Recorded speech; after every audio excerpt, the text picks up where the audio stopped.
Good morning.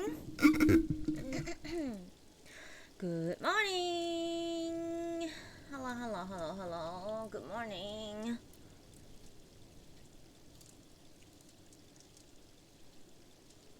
How's every morning? How's everyone's morning today? It's bright and sunny here. It's probably gonna rain later on. It's really warm, so I had the aircon on.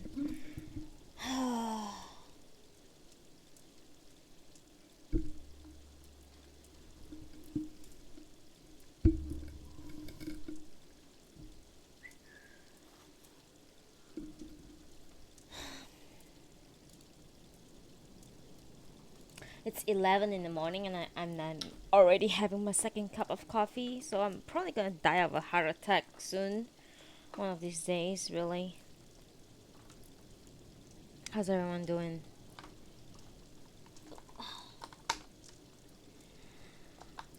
Alright. Ah! Good morning, Frosty. Good morning, Frosty. I haven't seen you in a while.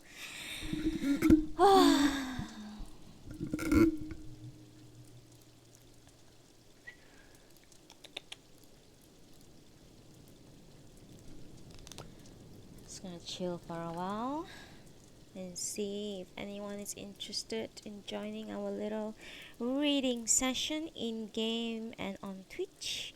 So far, there's two of you. Frosty has made him or herself known to the public with that extremely amazing claim. It's 8 p.m. Good evening, Frosty. Have you had your dinner? I'm good. I mean, okay, I'm lying. I'm not that good, but uh, I guess things are okay. Could be a lot better, definitely. How about you? Have you had a dinner? Don't skip dinner. The monster will bite you.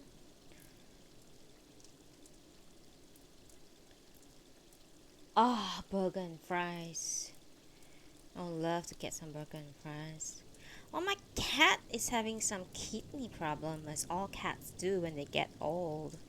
My cat is 14 years old, and for the past 2 weeks, I've been running around like an idiot.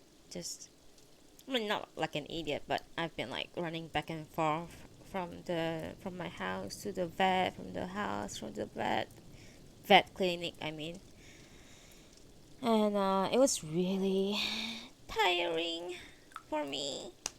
Um, Basically, he has to change his entire diet, which is something that I'm always very afraid of because he's quite a picky eater. However, it's as if he can read my mind and trying to be nice to me or something. So he actually adjusted to his new diet very well.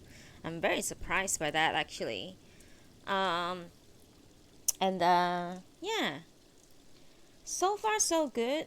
We just need to like monitor him every 3 months, ultrasound, X-ray to see if there's any kidney stones or kidney tumor or any other tumor and stuff. Basically, well, well, it's just normal when you have a pet. Like one day they are going to die. So will you. No, sorry. So will I. Um, well, I have spent countless, like thousands of dollars on this cat. I'm not gonna give up on him just because he has some issues right now at the age 14. But yes, I agree with you. There are definitely people who, when they find out that their pets have any kind of problem, they either put them down immediately or they throw them out on the street for them to die on their own. Some people are evil. Let's just say that. All right.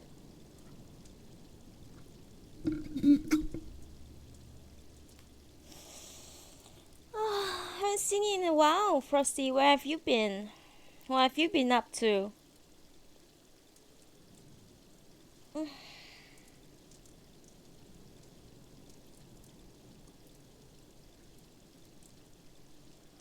Well, if you don't have evil people, like, if you don't have evil, you won't have good, I guess. And it's just as I said the other day, if there's no life, there's no death. So it's inevitable that we are all gonna die one day. I could step out of my apartment now and get crushed by a truck or something, you know? Hey, good morning, Mia. Hang on, let me get my set up properly. It's okay if you guys can't make it in game. That's not necessary. You guys are here to listen to me read, and I'm here to read, and that's all that matters. Good morning, everyone. I used to start at 10 a.m. Can you imagine it? Like I can't imagine it right now. I used to start at 10 a.m. And then I realized 11 a.m. is better because people are more, like, there are more people, like, I don't know, more free to listen. There you are, you creepy bastard.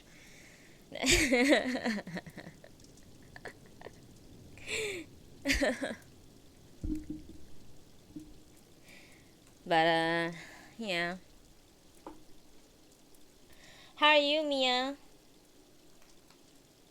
Hey, you know what? Creepy bastard is an affectionate term in my country.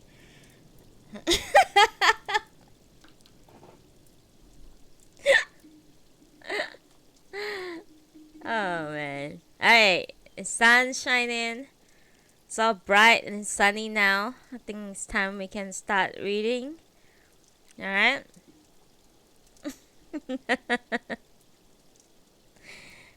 Okay, I'm gonna start early today. Because I babbled too much the last time and everyone left.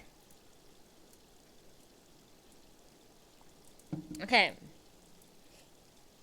To those who are new to this stream, I do a reading content, a casual reading event on every Monday, Wednesday, and Friday morning, 11 a.m. GMT plus 8. I pick a book because I want to read what I want to read, so I don't really let my readers pick books. Maybe one of these days you guys can pick a book for me if I'm interested in, but no guarantee that I will choose it. I'm selfish. So, another sip of my coffee and we shall start.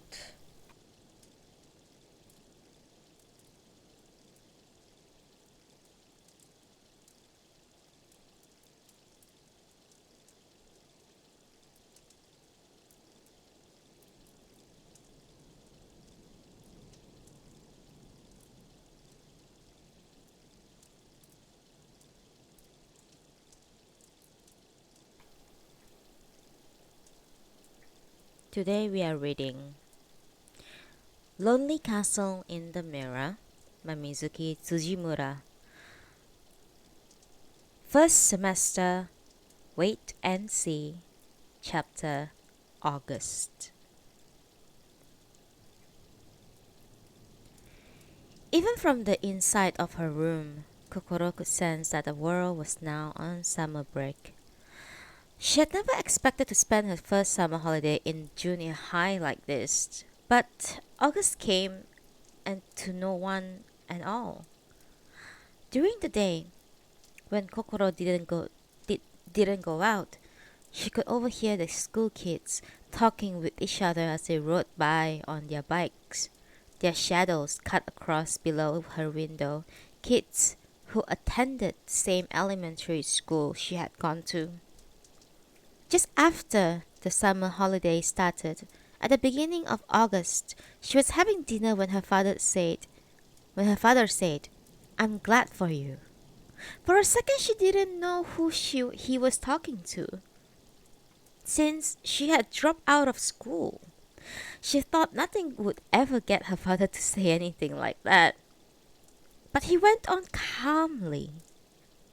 So now you'll be like everyone else, he said. Kokoro's hand froze halfway to her food. Her father seemed in a light-hearted mood. It's the summer holiday, so you can walk around anywhere you want and not get picked up as a truant from school. So why not visit the library? It's got to be suffocating staying at home all the time. Darling, her mother interjected. That's too much for her. You don't feel comfortable going out during the day and bumping into your friends from school, right? Isn't that so?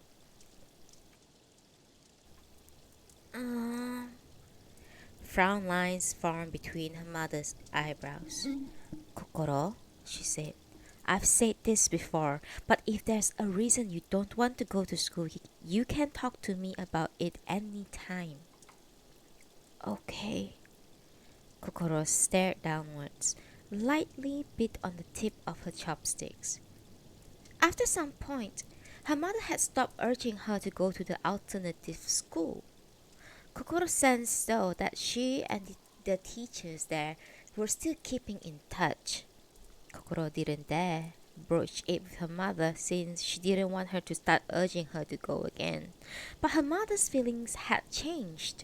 Instead of hinting that her daughter was simply being apathetic, now she was more likely to ask, in a roundabout way, if something had happened to make her stop going to school.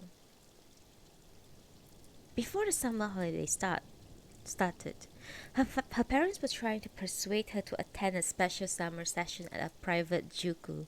Not one nearby, they said, but one some distance away. You could commute from your grandma's place, maybe? A juku where nobody knows you. You could catch up on all you missed in the first semester. What do you think?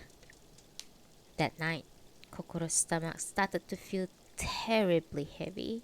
She couldn't sleep.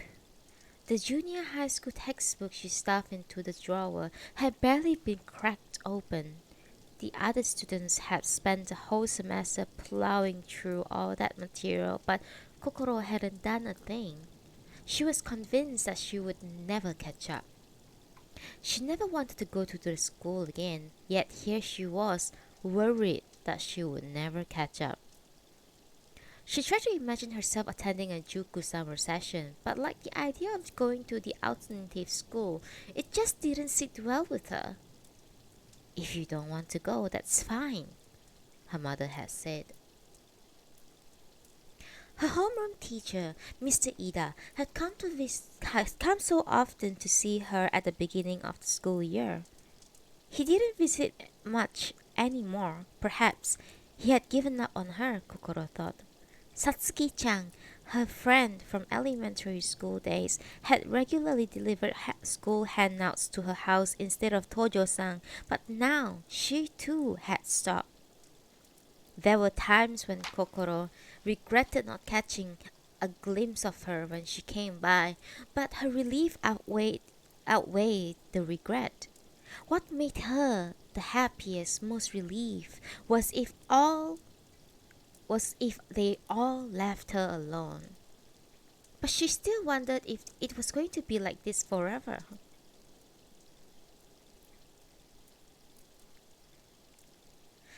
I know what it's like to feel panicked when you can't keep up with schoolwork. She was in the dining room at the castle the next day and Fuka was speaking quietly. It was now an unspoken rule that the boys would hang out in the game room while the girls would get together at the dining room. When she arrived at the castle, Kokoro would drop off her belongings in her room and head straight to the dining room. What Kokoro looked forward to most was seeing Aki and Fuka. Even Ureshino was no longer the girl chaser he had been, and slowly, ever so slowly, when Aki wasn't with them, Fuka began opening up about not going to school. You mean there are moments when you can't keep up with the schoolwork, Fuka-chan? That's hard to believe. Fuka looked like the perfect A student, what with her glasses and bold haircut. But Fuka smiled and said, "You didn't see that coming, did you? I know I look a bit nerdy, but my grades are actually pretty bad. There are tons of schoolwork I just don't get. I often feel left behind. So, maybe you could go to a juku or..." Kokoro started to say when a voice interrupted them. "Good morning, Fuka, Kokoro." Aki walked in, sounding cheerful, and the two girls' conversation ended there. Fuka was willing to open up more about school, but with Aki, it still remained a sensitive subject. "It's so cool in here. I feel revived," she murmured. She took out her thermos and got the tea ready. Kokoro and Fuka took out the cookies they each had brought, and today Aki had brought patterned paper napkins, which she began to spread out. When she saw the napkins with their border designs of rose, vines, and birds, Fuka declared them so sweet. Not the kind of comment that she typically made. She fingered one delicately and asked, "Where do they sell this?" "They are lovely, aren't they?" Aki said and smiled. "I went to a stationer's nearby at the weekend and they were selling them there.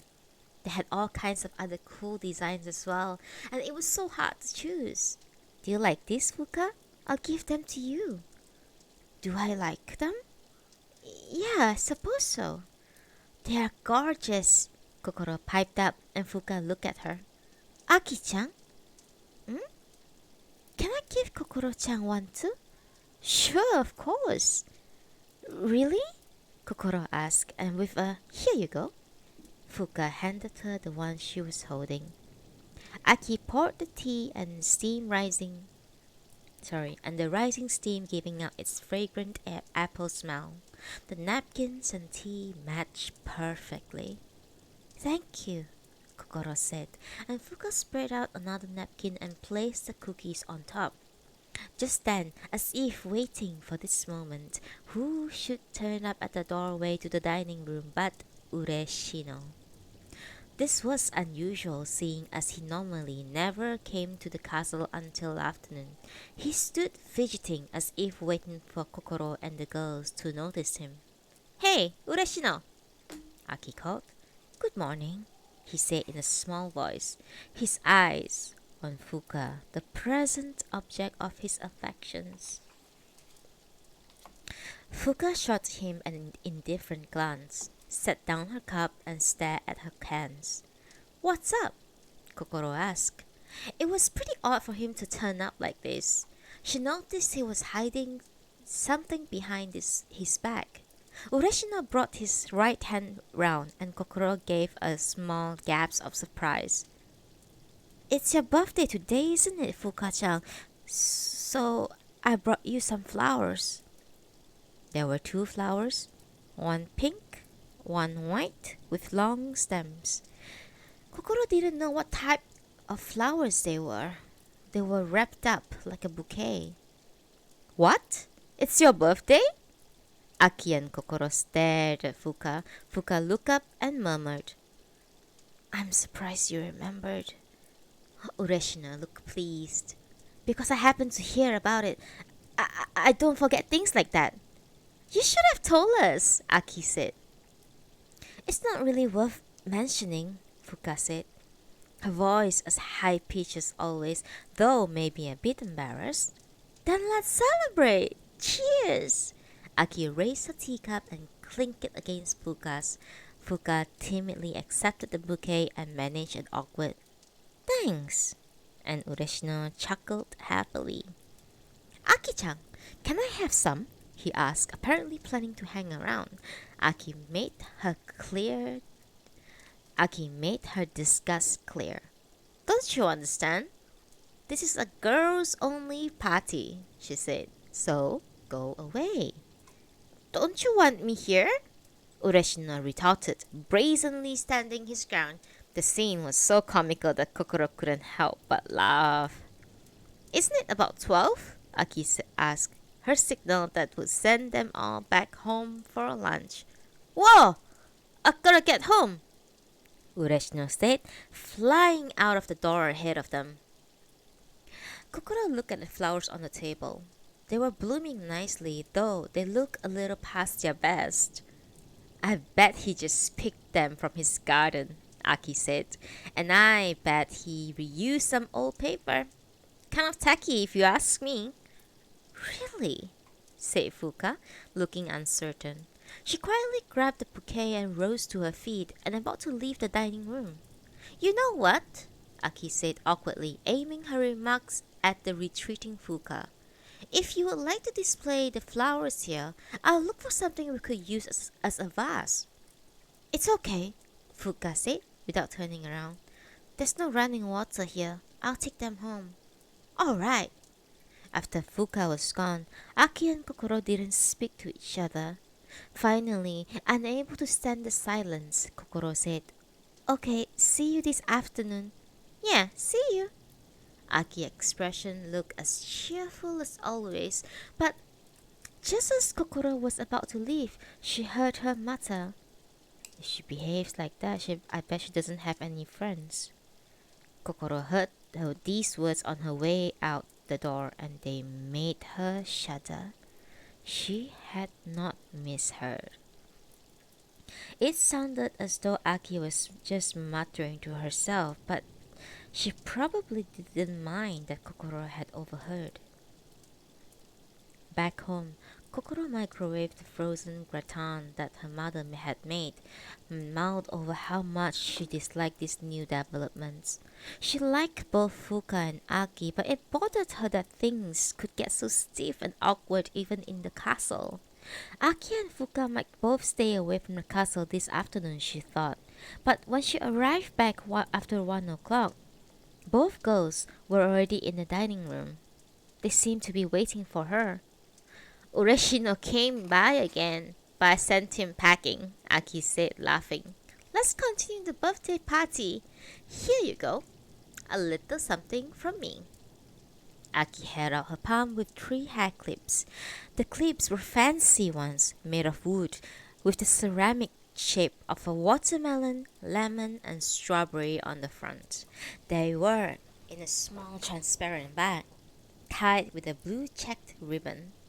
I wrapped it with things we had at home, so it's a little makeshift, Aki said. But to Kokoro's eyes, it didn't look that way at all. It looked as pretty as something as you would buy in a shop and get gift wrapped.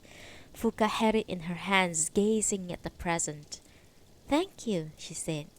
It's really lovely. I'm glad you like it, Aki smiled. Happy birthday, Fuka, she said again.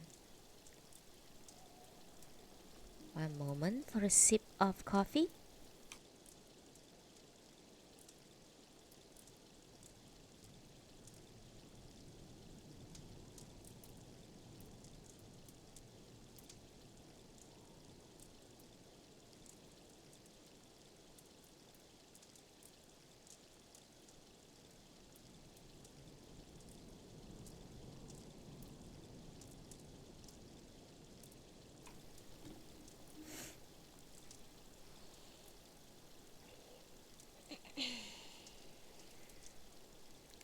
The next morning, Kokoro felt excited. Alone in the house, now that her parents had finished breakfast and set off for work, Kokoro took a few deep breaths. The shops opened at 10. She would go out and buy a birthday present for Fuka. In the hush, silent house, no one else was aware of what Kokoro was planning to do. All she had to do was secretly slip out and slip back in. She looked at herself in the mirror, not the shining one that led to the castle, but the one by the front door, and took a deep breath. She contemplated wearing a hat, but decided that while an elementary school kid could get away with that, it would be uncool for a junior high student to be seen wearing one. She put on a t-shirt and a skirt, scrubbed her face twice, and combed her long hair until it shone. With a racing heart, she pushed open the door. The summer sun shone straight into the dark hallway, and she squinted at its dazzle. The sun was so high in the sky, and birds were out. and the heat radiated through her shoes as she stepped on the asphalt. She was outside, in a world she had not set foot in for ages. The air was fresh and invigorating, and she was relieved she didn't find it overpowering at all. Cicadas chirped in the distance. People walked their dogs while children played. Kokoro slipped quietly out of the gate. She had a good idea of what she would buy Fuka as a present. She would go to Kareo, a local shopping mall within walking distance. It had opened when she first started an elementary school and had every type of shop, McDonald's and Mr. Donut included. It was exhilarating to go out, and she was filled with a fluttery expectation.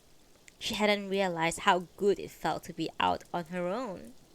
Kokoro emerged onto the high street. As she did, two bicycles whizzed past her. When she spotted them, she froze. From their tops, she knew these were boys attending the school she had attended. Yukishina Number 5 Junior High School. No way! Hey! They called out to each other in conversation.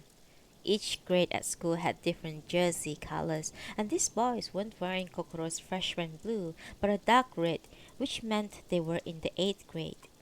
She felt like she could actually hear her excitement being snuffed out. She looked down, avoiding them as they cycled off into the distance, but she couldn't help looking up.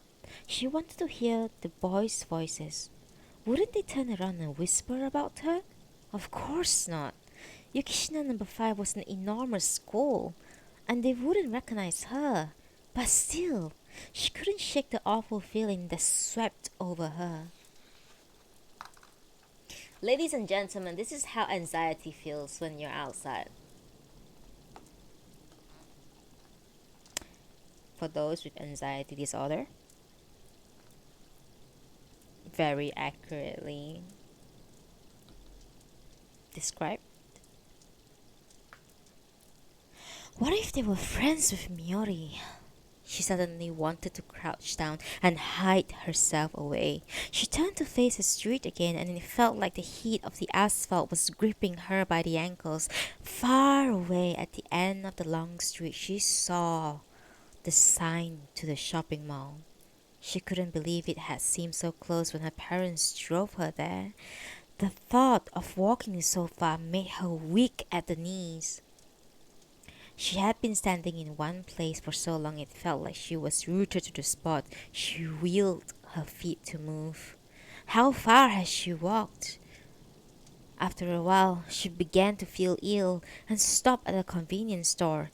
Inside, she felt blinded.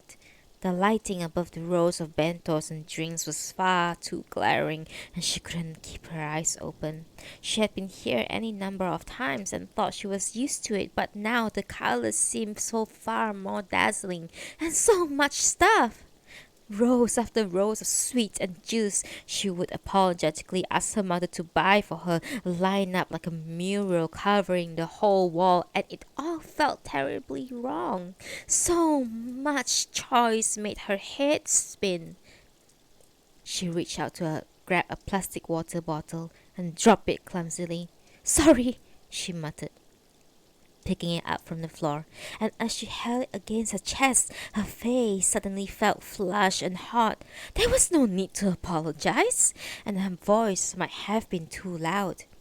A man who looked like an office worker passed silently behind her, and though he didn't brush her back, she flinched all the same. She now only met people at home, or other kids at the castle, and she found it hard to believe that someone she didn't know could come so close. It all came down to one thing: fear. She was absolutely terrified of the convenience store. Clutching the water bottle, she so pleasantly cool against her chest, Kokoro realized something. This was impossible. She would never make it to the shopping mall.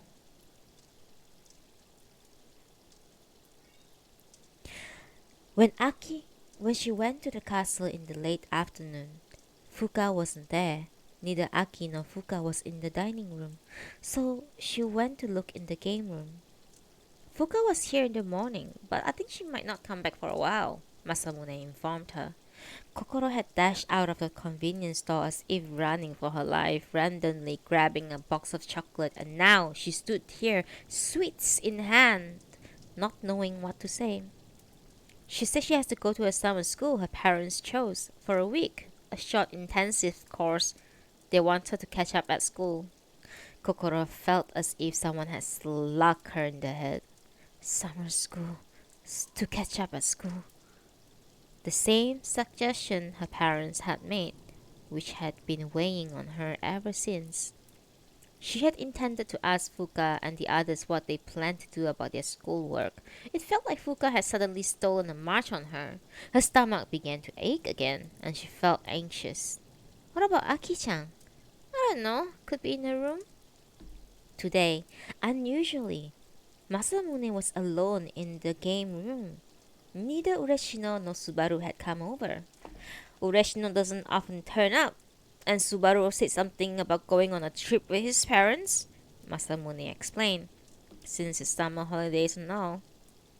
I see. She remembered how sickly she felt at the convenience store today. Subaru struck her as strangely mature, able to go on a trip. What are you doing about schoolwork, Masamune-kun? What? You're asking the genius? His tone was nonchalant. Didn't I tell you before about the juku? I still get good grades. Really? Kokoro left the room. As he watched her walk out, Masamune called out, Hey, you know what? For your information, all that stuff you study at school, none of it will help you in the real world. Guess not, Kokoro replied and headed to the dining room. She placed a present for Fuka on the dining room table. She had wrapped the box of chocolate in a page from an English language newspaper her mother had happened to bring home, secured it with sellotape, and covered it with the mini character stickers. While wrapping it, she gathered as many things as she could to make the gift as attractive as possible, but now it struck her as pathetic. Maybe it was a good thing she hadn't given Fuka the present. And with that thought, the event of this long day surged back to her in a painful recall. Despite all the months away from school, to her it felt like she had only been off for a short while, and she already developed a fear of venturing outside. Maybe she would feel better if she sobbed it all out. But if somebody glimpsed her crying, they would think that she's annoying, and she didn't want that. Oh? She heard a voice. Kokoro turned to look at the door. She blinked a bit, for this was someone she had not seen in a long time. Rion. Are you by here yourself today? He asked. Where are the girls? I think Aki-chan is in her room. Fuka-chan starting summer session today. Summer session? What's that? Rion strode into the dining room. He had a nice nose and large, sleepy-looking eyes with long lashes. Seeing him up close again reminded Kokoro how handsome he was. He was so tan, she noted. He probably has no problem going outside. Don't you know about summer classes? They do them at Jukus. They go over whole semester of classes. Ah, that makes sense, since the summer holiday must be tough though, studying. Rion didn't seem to have any of Masamune's sarcasm. Kokoro stood, unaware she was staring at him. What? He asked. You mean you're not studying? I don't like it, so I'm not doing much. But you seem like the studious type, Kokoro. I'm really not. She really wasn't. And it choked her with anxiety, but here, Rion had just called her by her first name, with no charm attached, and it caught her by surprise. I see, Rion said, sounding uninterested. She noticed she was looking towards the top of the dining table. Is that a present? He asked. Mm, for Fuka? Yes. Did you know it was her birthday? Couldn't help it, with Urashino all psyched up like that. He's quite a character. He had you in his sights too, up till recently. Don't. She was embarrassed at the misshapen wrapping and wished that she could just disappear. But Rion said, "That's a shame. You went to the trouble of bringing her a present and now you can't give it to her." She didn't mean anything by it, apparently, but Kokoro was feeling something warm pressing on her chest. A not so good present, clumsily wrapped. Something you could buy at any convenience store. A box of chocolate she grabbed as she ran out. Yes, she said. Yes, I really do want to give it to her.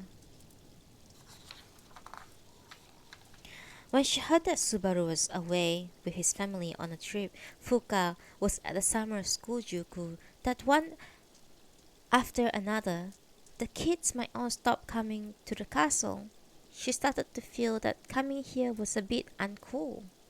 Her parents had urged her to attend summer school and she had wasted a chance.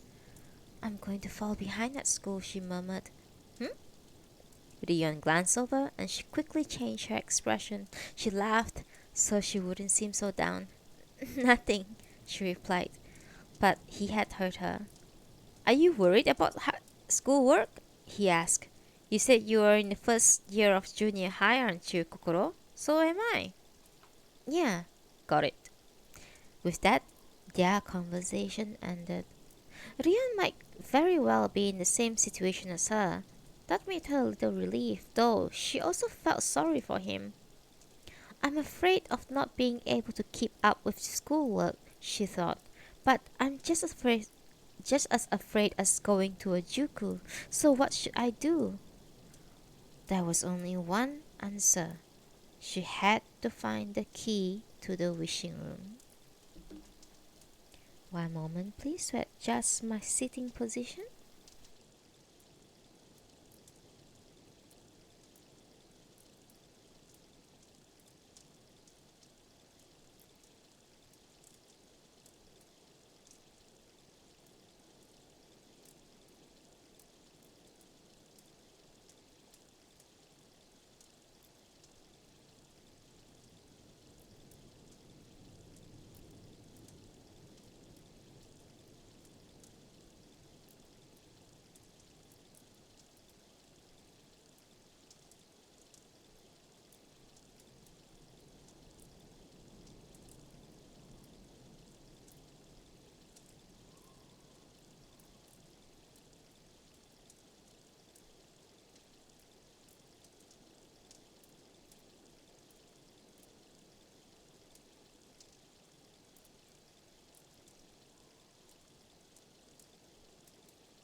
The following week, Aki didn't appear at the castle. According to the information from Ureshino and Masamune, she had gone to her grandmother's house and had stopped coming to the castle. Kokoro's parents were always constantly busy with work and found it hard to get time off. And since Kokoro had refused to go to the school or to the alternative school, it seemed like the idea that they might send her anywhere at all was now unlikely. And so she felt too awkward to ask them. Masamune, like Kokoro, kept up his cut visits to the castle. At weekends, Kokoro couldn't get there as her parents were home. But perhaps Masamune still turned up when the rest of the world was off. Masamune's parents' ideas about school were completely different from her own parents. She wondered what sort of person they were, what kind of jobs they had. Masamune was often all alone, and when she came into the game room, she shot her a glance and not even say hello. When Subaru and the other boys weren't there, Masamune didn't play video games on the television, but would spend most of his time absorbed in his portable game console. Oh, is that? Kokoro asked one day. Masamune looked up. Kokoro's eyes were fixed on his hands. This was the portable game device Masamune had brought their very first day. He had said that his friend had asked him to be a tester for it. Kokoro was so envious. But as it seemed he had special permission to use it, it must be some sort of corporate secret, so she wasn't at all sure if she could ask him to show it to her. Masamune noticed where Kokoro was looking and glanced down at the device on his hands. Kokoro heard a faint music. "Do you want to borrow it?" Masamune said, and Kokoro's eyes widened. "Are you sure? You said your parents hid all your games, right?" "No worries, I've got tons of brand new games at home." "Do you like RPGs?" Masamune asked, bending over to take out some from his backpacks. When it came to games on portable devices, Masamune seemed to prefer role-playing games with storylines over the racing and action games he played with the others. "I haven't played many RPGs," Kokoro said. "They seem so long." She said this without really thinking. Rummaging through his backpack, Masamune shot her a "what the" sort of glare and sighed loudly, deliberately. "I thought, wow, she played games and girls aren't usually into that, but what do you mean they are so long?" Masamune looked contemptuous. What you are saying is that you hardly ever play a game with a storyline? Do you think all video games are only primitive single shot and it's over once? "It's because they seem so hard," she explained. "Hard?" Masamune scowled. "Give me a break. You've got to play RPGs to really understand what's cool about video games. In my opinion, the first time I ever cried was over a story in a video game." "What? You actually cried over a video game?" It was Kokoro's turn to be surprised. "Did you feel frustrated when the game is over?" "No, I found it really moving." "Don't make me say that, okay?" Masamune sounded really irritated. Kokoro was startled by his reaction. Sure, most of the video games she had seen in the commercial on the television played on your emotions like in movies, but to cry over it? "This is such a waste of time," Masamune grumbled. Kokoro didn't respond. "Have you ever cried over a novel or a manga?" he asked. "What about an anime or a movie?" "Yeah, of course. So how's that different from a video game?" "Maybe you lack imagination." Kokoro realized she had upset him, and he really was exercised about it. "Then you don't need to lend it to me," she said. Masamune, clearly in a bad mood, narrowed his eyes. He was about to pass the device over to her, but said, "Oh, okay then," and pulled it back. "So you're not really into it, are you?" She stayed silent, not wanting to argue anymore. Masamune was so tough. He would probably soon forget this little spat. At least, that's what she thought. But when she came back to the castle after lunch, he was nowhere to be found. Not only that, he didn't appear for the rest of the day. Kokoro was alone in the game room, muttering about that stupid loser. She pounded on one of the cushions in the sofa in frustration. "You stupid wuss!" she yelled, punching the cushion 3 times and breathing out. She looked at the video game console he had left behind, the television. "Maybe I should break it while he is not here," she thought. She would never actually do that, of course, but the mere thought calmed her down a little. Masamune must really love those RPGs, the kind you could really get into your own. But she realized that while he was over here, he always played the action-type games you could play with other people. The next day, Subaru reappeared for the first time in a while. Masamune still had not returned. Subaru was alone by the window in the game room listening to something on earphones. The cord was connected to a device inside his bag. "Subaru-kun!" Kokoro called, but he didn't hear. She tapped him lightly on the shoulder, and he finally looked up and slipped out the earphones. "Oh, sorry," he said. "I didn't realize you were here." "No, I'm sorry for bothering you. Is Masamune..." Seems that he's not here. It's a shame because I was hoping to see him too. It's been a while. Subaru stowed away his earphones and looked at her, his pale face full of freckles. Subaru-kun, has anyone told you that you look like Ron in Harry Potter? The first time I saw you, I thought there was this clear resemblance. Harry Potter? The book. As she said it, she realized that the image was more of the character from the movie than the book, but Subaru shrugged. That's the first time anyone said that, he said, shaking his head. You really like books, don't you? His gestures, when he spoke, struck her as so adult. If only there was a boy like him in my class, she thought. Subaru is the name of the constellation in the galaxy, isn't it? Kokoro asked. Sort of a fantastical name, I guess, which is maybe why I made that connection. Really? It's true, though. Of all things I've got from my father, my name's what I like the best. It?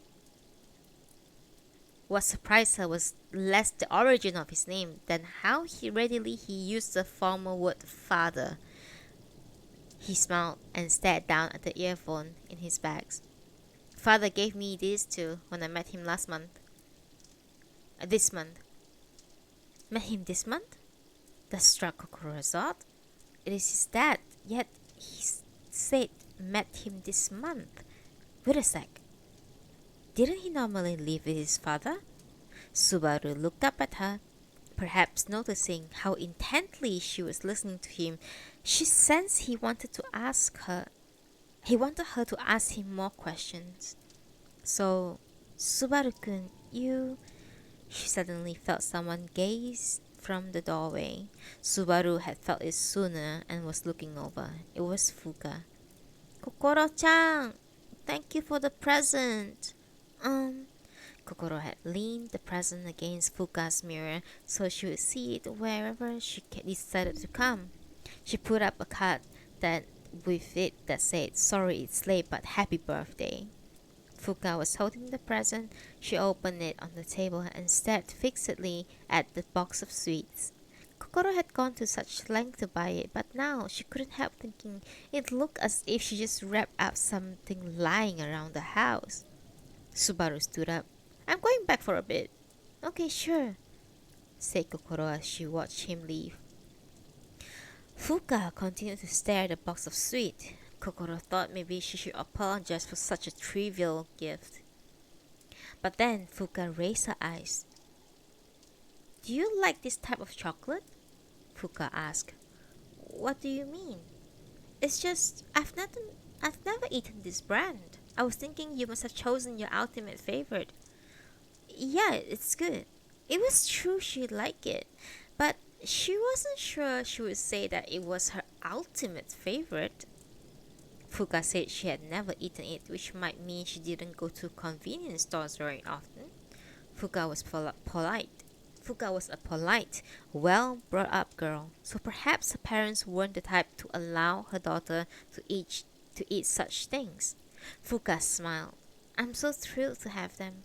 I want to try them. She sounded genuinely excited.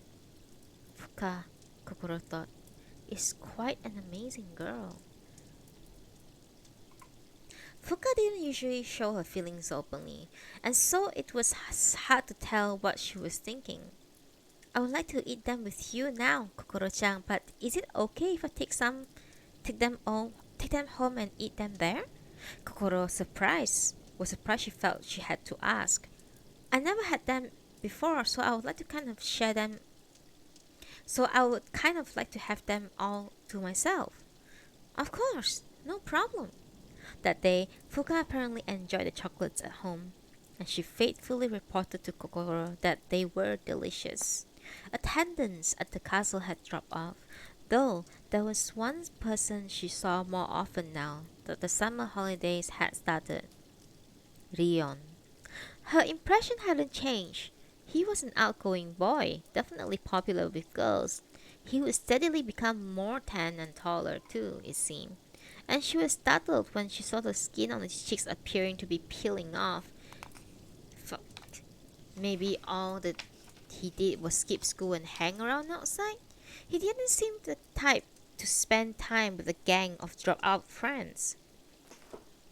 Where is everyone? He asked.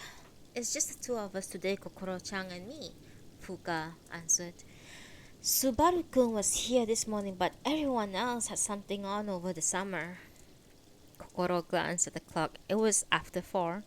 Rion cast a look around the game room, bereft of any boys, and murmured, So Masamune is not here either. That's odd. I was hoping he'll let me play his video games.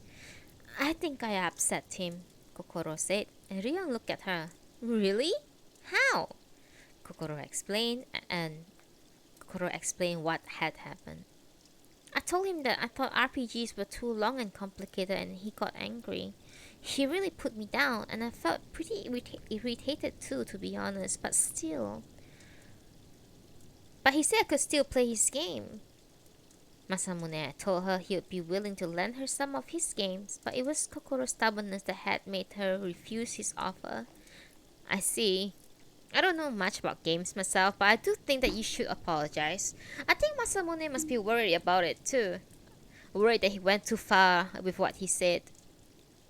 He said it so casually, Kokoro nodded in assent. I'll definitely apologize as soon as I see him. At dinner that evening, Kokoro's father was still at work, so she was alone with her mother. Her mother had made it home just as the rice Kokoro had rinsed and poured into the rice cooker was ready. She changed her clothes and put on an apron. Work kept her mother too busy to cook dinner, so she picked up some salad and gyoza at a shop in the Kareo Mall. Sorry about this, she said, but Kokoro actually liked the food from that shop. The salad they made had nuts in it, which was more interesting than the salad her mother usually threw together. As she was getting food ready, her mother said, Kokoro. Her voice was calm, with a detectable hint of steeliness. What? Kokoro said, bracing herself. Did you go somewhere during the day? Kokoro's heart began to thump. What? Kokoro said, a bit late.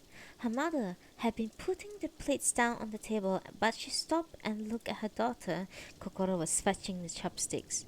I'm not cross or anything, but if you feel like going out, that's fine. And luckily, it's summer holidays now. Kokoro got caught on the word luckily, and so the rest of her mother's words didn't register. Luckily, it's the summer holidays now. If it was a term time, her mother would never ever want anyone to see her daughter missing school and wandering around town. I didn't plan to tell you, but the other day I came home from work at lunchtime. Kokoro's senses faded, as if she had just received an invisible blow to the back of her head, and I found you weren't here. Why did you come home? Kokoro shot back. Kokoro knew it didn't make sense to get angry, but she couldn't help it. Daytime at home was her time, no one else's. Doesn't Mom trust me? She wondered. Did she come back to check up on me? Kokoro was awkwardly aware of her facial muscles, the way her eyes moved. Understand, I am not angry, Kokoro, her mother said. I really wasn't planning to say anything. Then why did you? Why? A knot of worry appeared in her brow, and her voice, calm until now, shot up a notch in pitch. Because I was worried, that's why. Your shoes were still in front of the door, and at first I thought, oh my god, has she been kidnapped? My shoes. She didn't expect her mother to notice that sort of things. Of course she had gone into Kokoro's bedroom too. The mirror wasn't shining, was it? She had no idea what the mirror was like when she wasn't there, though it might set up not to shine when she's gone through it. Kokoro had no clue how her mother interpreted the shoes being there. She might very well think Kokoro had worn other shoes and gone out. Kokoro. Her mother's eyes looked puzzled. Kokoro saw them and realized with horror that her mother no longer trusted her. I told you, didn't I, that I'm not blaming you? If you are able to go out, I think that's great. But where did you? I just went out for a bit, that's all. Not true. As she got this lie out, she felt she couldn't breathe. She hadn't wanted to say it. The truth was that Kokoro could no longer go outside. On the high street, under the blazing sun, and where even the lighting in the convenience store was too glaring, just glimpsing the jerseys of the older boys from her school was enough to make her freeze. She really wished her mother could understand the distress she had felt then. But all she could tell her was that she had gone out, and this made her feel awful, truly awful. She was so terrified of going outside and didn't want her mother to think that she was like other kids, able to go out whenever they felt like it. She said she wasn't angry, so why her mother's huge sigh? Do you want to try going to the alternative school one more time? That was all it took for Kokoro to feel the weight in the pit of her stomach. Registering her silence, her mother continued. Do you remember Miss Kitajima from the time we visited the school? Young teacher who had shown Kokoro around, the one who had remarked, So, Kokoro, I understand you are a student at Yukishina No. 5 Junior High School.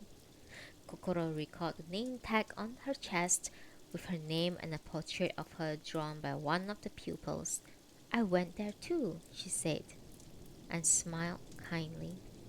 Kokoro had been so jealous of her then, an adult who had never had to go to that junior high ever again.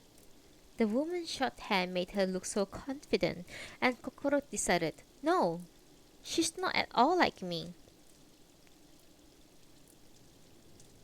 Good morning, Tazamina! Sorry, I just noticed. Good morning. Aww. Oh, wait, who is that? Mimisaurus. Nice to meet you.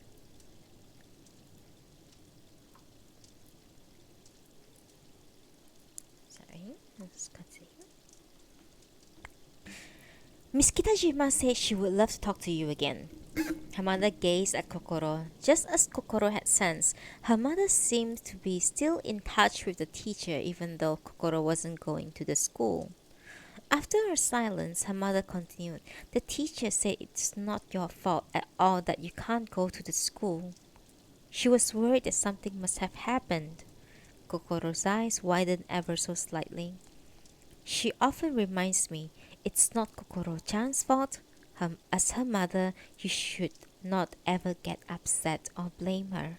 That's why, even though there are things I would like to ask you, I've been holding back. If she was holding back, then why reveal all this stuff now? Her mother looked at her seriously. The day after I found you weren't here, I slipped away from work and came home again. You weren't here then either. Were you? I came home several times. Kokoro remained silent. Her mother gave her a tired look. I was worried, wondering what I should do if you weren't home by evening. I went back to work, and when I came home, you were here, weren't you?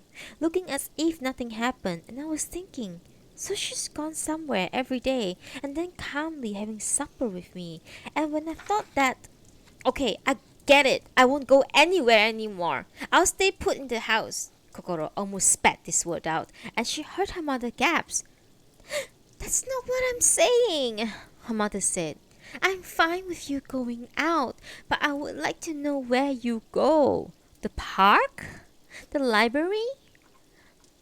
You're not going to Cario, are you? The game center there? There's no way I can go that far. Which wasn't a lie. She really had no desire to go that far. But she still found it hard to stand her mother's ridiculous misunderstanding. Kokoro slapped her chopsticks and bowl down on the dining table with a clatter. She leaped up and ran out of the room. Kokoro! Her mother called out, but Kokoro was already upstairs in her bedroom. She fell face down on the bed. The mirror wasn't shining at all now, and it made her resentful. She dreamed of going back to the castle at night, going inside and vanishing from her room. Instead, her mother was coming upstairs after her. "Listen, Kokoro." She heard footsteps on the landing. There was no escape. She thought of the teacher at the alternative school, Miss Kitajima, and what she had said. It's not Kokoro's fault at all that she can't go to school. "Kokoro!" Her mother was outside the door. Kokoro got up. The pattern paper napkin Aki had given her was lying on her desk. If her mother spotted it, she would wonder where it came from. She grabbed it and hid it under the bedclothes, crumpling it up. She remembered the girls, Aki and Fuka, how happy she had been with the present. Regret welled up in Kokoro and she felt like screaming. Why couldn't they just stop interfering and let her go where she wanted? "Kokoro, I'm coming in." And her mother opened the door. The day after she and her mother had argued, Kokoro didn't go to the castle. Her mother apologized in an exaggeratedly gentle tone. "I am really sorry about yesterday," she said. "I have no intention of criticizing how you spend your time. Coming home during the day wasn't supposed to be an unscheduled inspection. I am sorry if it seemed that way." Kokoro listened uneasily. She said. "I won't be coming home during the day again," her mother said. "I won't do anything to test you." Maybe she was acting on advice from Miss Kitajima or someone else at the school. She sounded so understanding, so motherly. Thinking it might be a trap, Kokoro spent the day at home. Whatever her mother might say, she could still be monitoring her. She closed the curtain to block out the sunshine and turned on the AC. She read a book, watched TV to pass the time. Outside, she heard children on summer break playing in the park behind their house. She ate the lunch her mother had prepared for her and peeked through the curtains. Evening came, but still no sign of her mother. She had gone through the trouble of staying at home, but there hadn't been any surprise visit. She found that disappointing and frustrating. If she had known, she would have gone to the castle. The next day, she was still wavering. Should she go to the castle or not? She waited until the afternoon, and her mother still didn't come back. So, at 3 o'clock, she headed through the castle. Just for a short while, she told herself, just to see the rest of the gang briefly and get home before her mother came back to check on her. Those were her thoughts as she slipped through the mirror. What she found took her by surprise. One sip of coffee.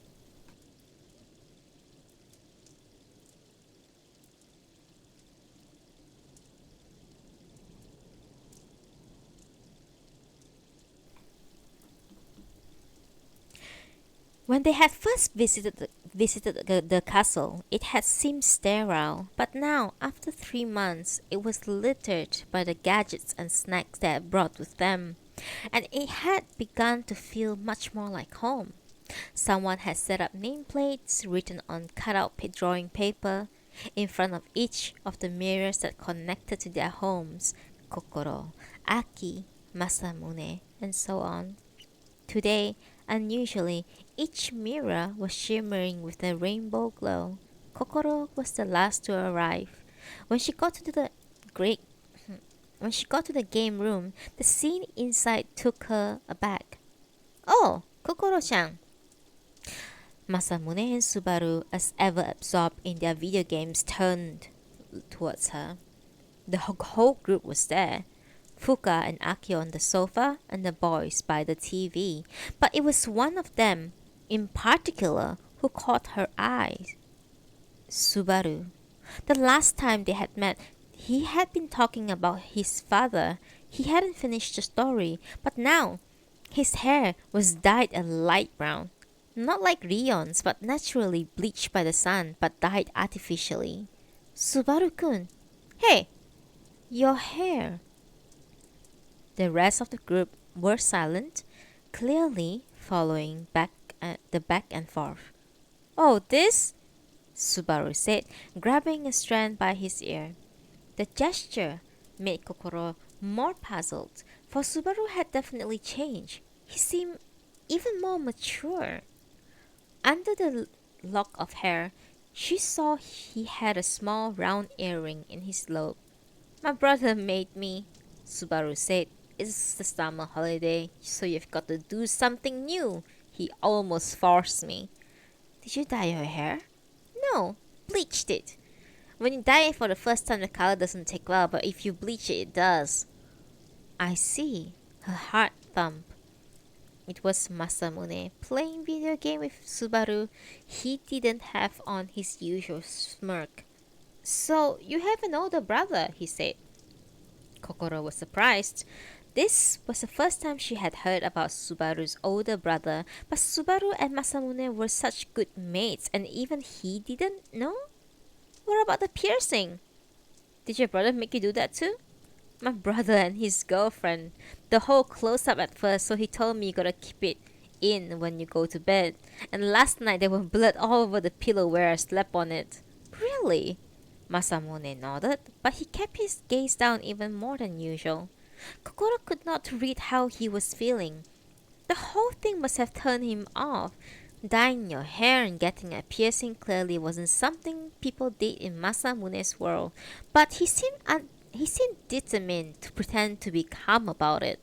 Kokoro felt the same, and she was sure the others did too. Really now, a voice said. Kokoro turned and saw it was Aki. There was an awkwardness in the air. Aki was the only one who confronted Subaru what he had done. But won't the teachers tell you off? They always get so stressed at the end of the semester, yelling at us not to come back from summer holidays with their hair dyed. Aren't you afraid they will come down on you like a ton of bricks? Sure, but I won't let it bother me. Lucky you. You know, maybe I should try that with my hair. Wicked. You look great, Aki-chan. Maybe I'll get Fuka and Kokoro to do it too. But there's somebody who would get all upset if I made Fuka do it. Aki looked straight over at Ureshino and chuckled. Ureshino blinked his little eyes and stared at her in surprise. Fuka simply ignored it all. Beneath the bleached hair, Subaru's cheek looked transparent. All his facial features seemed to have altered. He was the same Subaru, and it surprised Kokoro that something as minor as this could make her so unsettled. Watching how Aki calmly talked with him, he sensed something she hadn't felt before. Something that made it harder to approach him. My brother and his girlfriend, Subaru had said. Kokoro knew they were different from her, the sort of people she would not usually seek out. The kind of brash kids who dropped out of school and usually hung around instead at the video arcades and shopping malls. Just then, a loud voice. Hey, listen! It was Ureshino. What is it? Aki asked teasingly. His face beetroot red. Ureshino scowled at her. Starting next semester, I'm going back to school. Aki's eyes widened. Ureshino could not look any more serious, and his face now had turned an even darker crimson. I was worried about telling you, that's why I waited until now, he said. None of you people are going to school. You can't, right? Kind of late in the day to bring that up, isn't it? Kokoro thought. Wasn't that pretty obvious? But then, she thought of something. Whenever Masamune and Subaru discussed about how it wasn't worth going to school, and when Aki joined in and it all got a bit uncomfortable, it was usually in the morning when Ureshino was not there. She hadn't really ever talked about school with him. Probably because Ureshino was this gluttonous boy who believed in love above all and reminded her of some anime character, and they hadn't actually checked with everyone to find out if it was true they weren't going to school. The others were silent, and Ureshino continued. It's stupid. You've all dropped out of school, and yet here you act like normal people, but you're fooling yourselves. You people have no intention of ever going. Kokoro nearly let out a shriek but stifled it. Aki was silent. It was her turn to go bright red, and she glared at Urashino with a look that could kill. Her cheeks might be bright scarlet, but below her neck she was as white as a ghost. But I am going, declared Urashino, pointing at his chest. He looked around at each of them. I'll be back at school after this break. You guys can stay here forever for all I care. That's a little strong, don't you think? This was from Rion. He got to his feet and stood facing Urashino. It's really fun here. Not for me. It isn't. Urashino suddenly raised his voice, his face twisted. Rion flinched, and Urashino, seeing his opening, spoke hurriedly. I mean, you guys are always making fun of me, aren't you? You always have. Always. I don't know why, but no one takes me seriously, and you think you can get away with anything because it's me. That's not true, Kokoro interrupted, but deep down she was shocked. What he said was true. Because it's only Urashino, it's okay to make fun of him. Kokoro herself thought it was allowed. He switched his love interest so easily, jumping from one to another, and the girls found this comical, and that helped the girls to become close. They had never taken Urashino seriously. I sort of knew, but couldn't admit to it, and now all I can do is apologize. If we made you feel that way, I'm really sorry, but ha ha ha ha! Give me a break! Urashino exclaimed, and Kokoro took a step back. You too! Urashino glared at Aki, and then turned to look at Subaru. And you! And you! And you! He glared at each one in turn, and finally turned to Rion. You too, with your nothing to do with me look on your face, and yet all of you are the same as me. People hate you. They bully you. You have no friends. Urashino, calm down, will you? Rion said and rested his hand on his shoulder. Each of us has our own reasons, Kokoro thought. Urashino shook off Rion's hands. He looked ready to break down in tears. Despite his aggressive tone, he seemed to be pleading for help. It was hard to watch. Yet Kokoro couldn't drag her eyes away. So who do you think you are then? Urashino said, trying to provoke Rion. What happened? So you can't go to school, eh? Spit it out! Rion's eyes popped wide. Everyone was listening carefully for his response. For an instant, he seemed to hesitate. He pursed his lip and looked straight at Urashino. I am going to school. What? The others all gasped, but Urashino wasn't having it. You're lying! This late in the game to lie like that, don't you think it's disgusting? I'm being serious here. I'm not lying, Rion said. He grimaced and shook his head a few times as if shaking off his thoughts. But it's not a Japanese school. I'm at a boarding school in Hawaii. Urashino stared at him blankly. The same astonished look spread around the group. Hawaii. A far-off southern island, gentle breeze, sea, hula dancing, and palm trees. These images fitted the tan Rion perfectly. It made sense. In Hawaii, it's night now, not daytime. I come here when school is finished. I'm staying by myself in my dorm, away from my family. She remembered that Rion always wore a watch.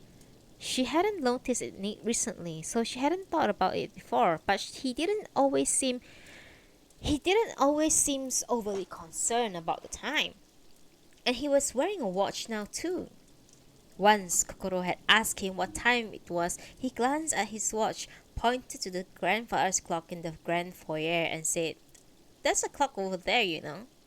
He knew that the time shown on his watch wouldn't help her because it showed Hawaiian time. Hawaii? It was Masamune who voiced the surprise they all felt. A crooked smile came over his face. You mean that Hawaii? You came all the way from Hawaii? The mirror in my dorm room was shining, Rion explained with a frown. Probably as it did for all of you. As I passed through it, the distance is irrelevant. Now that you mention it, a high-pitched, clear voice spoke up. Kokoro turned. It was Fuka. She looked intently at Rion. When the Wolf Queen first explained things to us, she said that the castle was open from 9 to 5 Japan time. Ah, Kokoro thought. She's right. It struck me at the time. Why did she say Japan time? She said it for your sake, didn't she? She asked Fuka. I don't think that's the only reason, countered Rion. Then why? Because you're an elitist, that's why. Masamune didn't mince his word, and it clearly made Rion uncomfortable. He fell silent, and when he eventually looked up, in that flash of an instant, Kokoro couldn't help but notice the hurt lingering in his eyes. He shook his head. No, I'm not an elitist at all. The entrance exam for the school was easy, and the classes are probably not as advanced as in Japanese school. It's like the school's motto is play football surrounded by beauty of nature. So you went there to play football?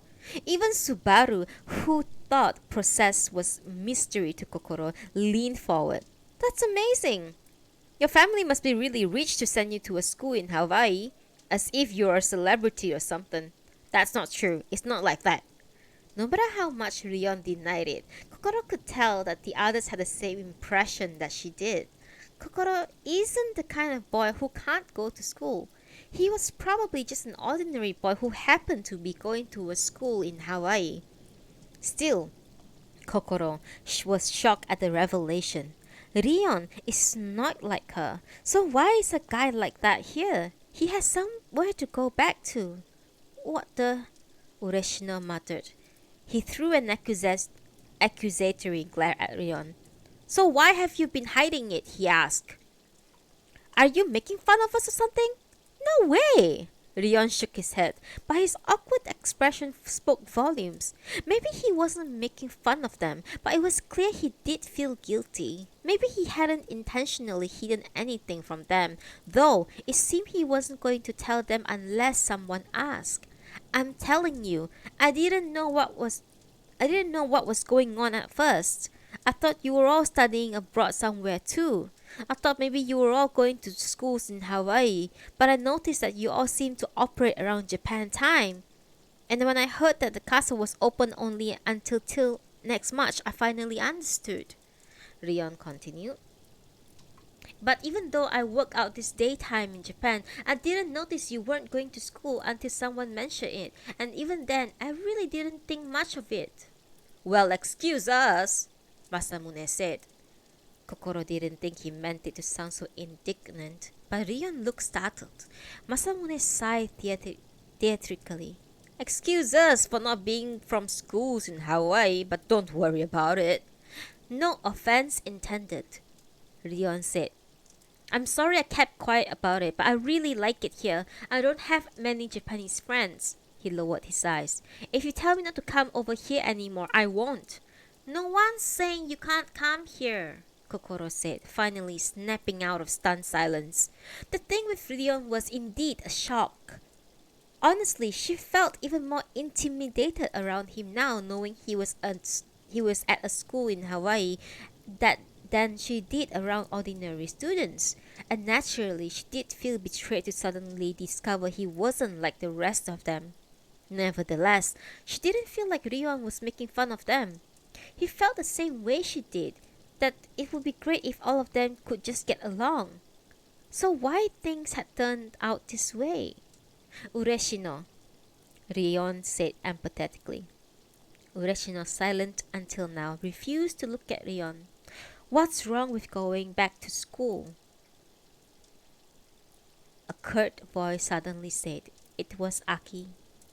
You should go to school. Why not? No one here is that interested. Do whatever you like. Ureshino didn't reply to Rion. Without a word, he slipped past Rion and left the game room. Nobody stopped him. The game room was suddenly quiet until Fuka finally broke the silence. "Hey," she said to Rion, looking at his watch. "You're already living abroad alone at your age? Does that mean you were scouted by your school or by a coach or something?" "Nah, the coach for my team in Japan wrote a recommendation letter and that's about it. My parents picked the school." "What's the time difference with Hawaii?" 19 hours. A tired smile finally appeared on Rion's face. The clock on the wall showed 4. "So it's 9 now. Dinner's over and soon it will be lights out." "Is that yesterday or today?" "Yesterday. Hawaii's nearly one whole day behind." With that, the room fell silent again. "I'm going back," he said. "Sorry I didn't tell you." He hadn't done anything, yet he still apologized. For a while, they all behaved as though the incident with Ureshino had not happened. Yet, Ureshino's anger had most definitely introduced a fissure in the normally tranquil castle. A taboo had been broken, and this had brought a certain tension into the peaceful atmosphere. A week passed, and Kokoro had grown used to Subaru's dyed hair and ear piercing when another shock rocked the castle.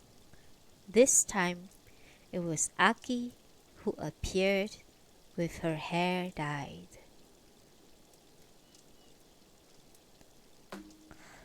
And that's where we are ending for today, because the next chapter is the second semester.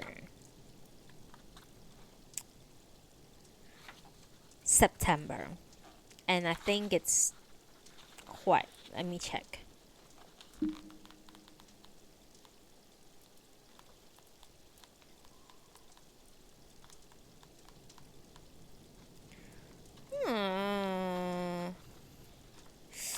Is it quite long? I think we can continue since we have 40 minutes left. Are you guys still here? Yeah, still here. Sorry, I got a little stuffy nose.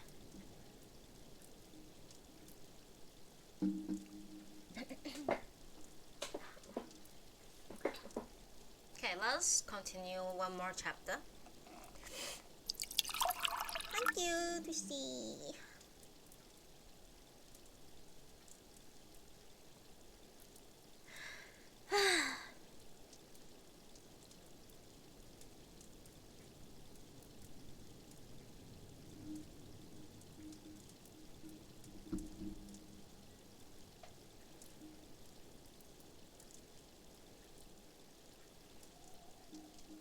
Let us continue with second semester. Things fall into place. Chapter September. 1 second, please.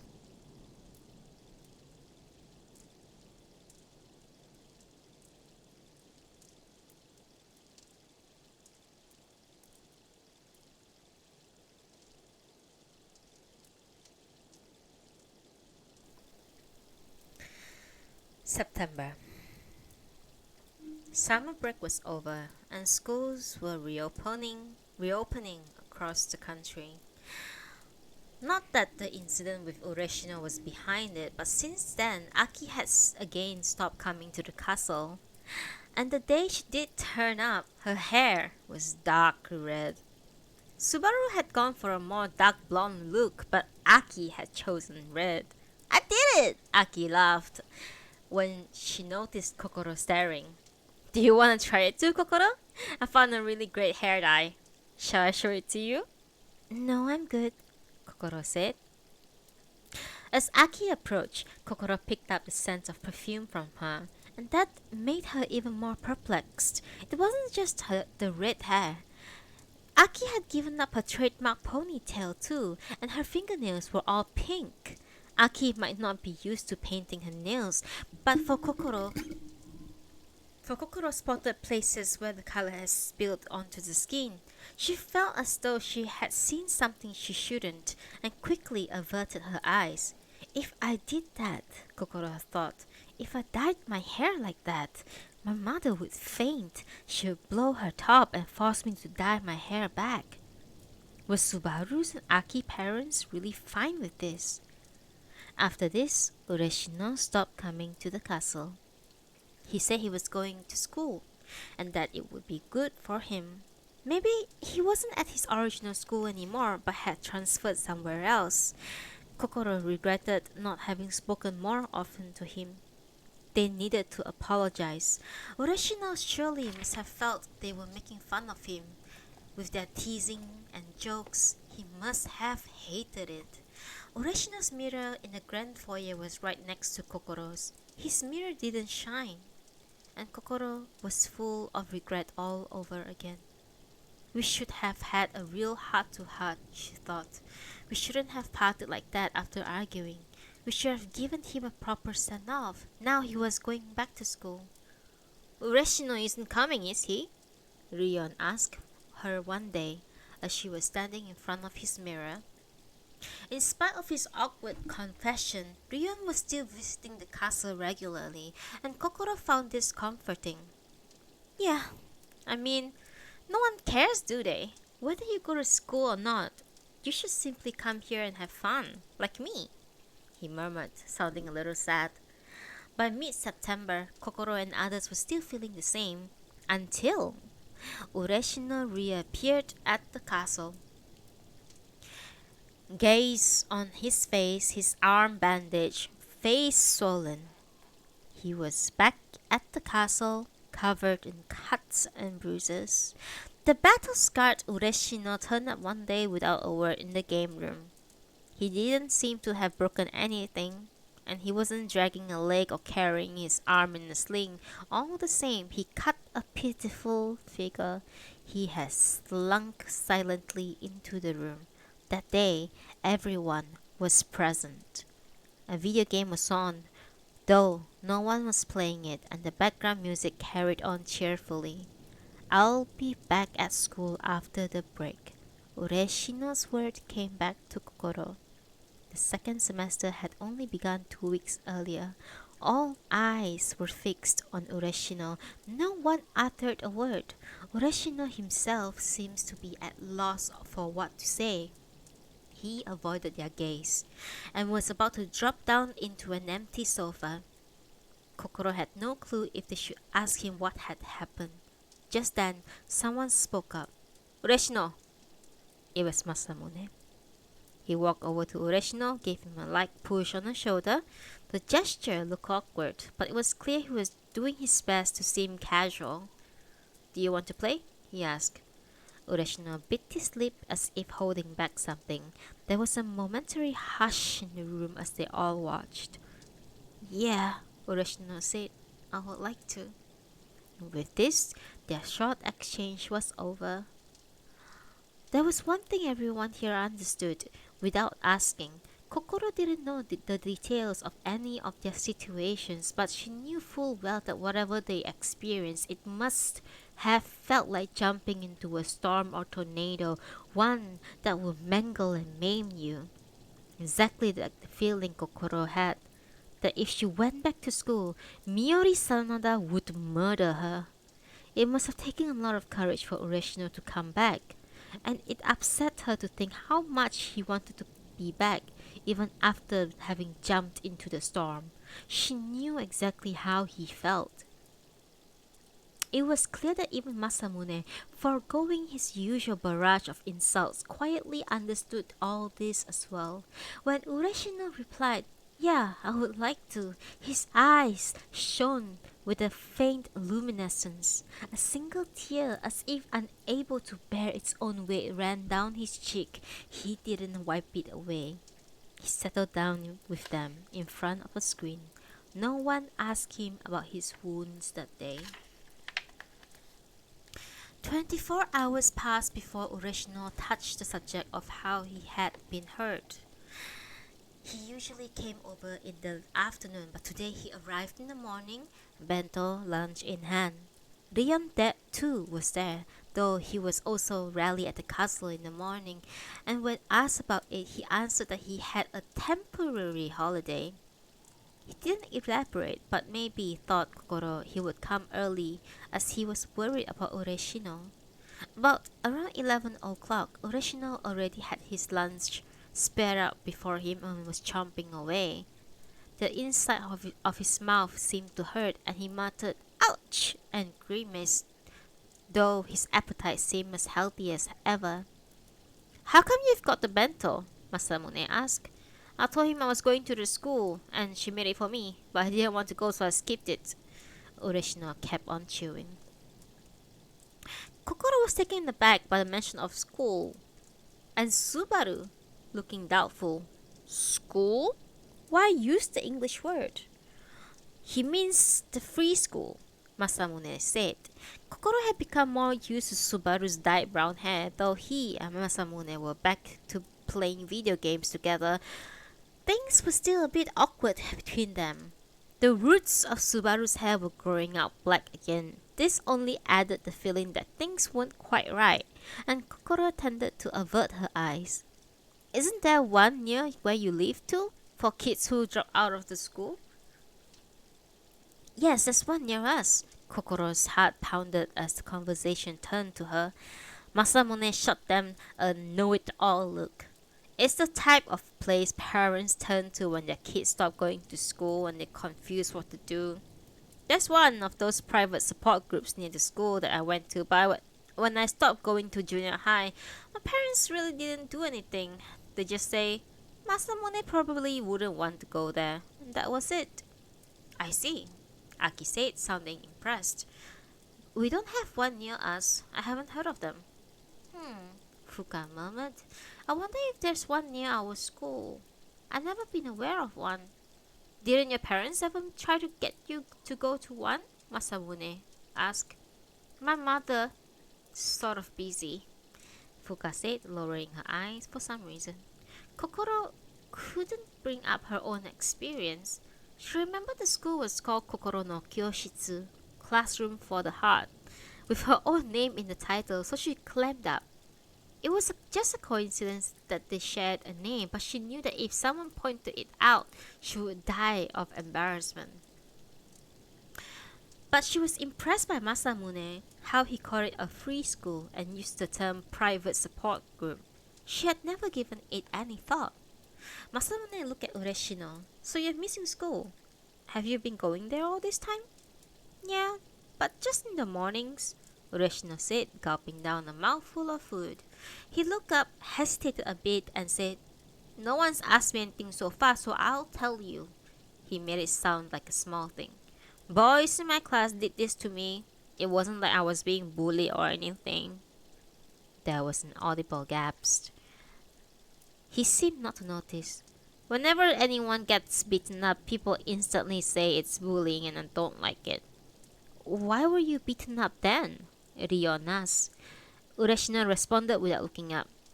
"It was guys I made friends with junior high. We got on fine. They would come to my house to play video games. We'd go to Juku together. I thought we were friends, but then things got a little weird."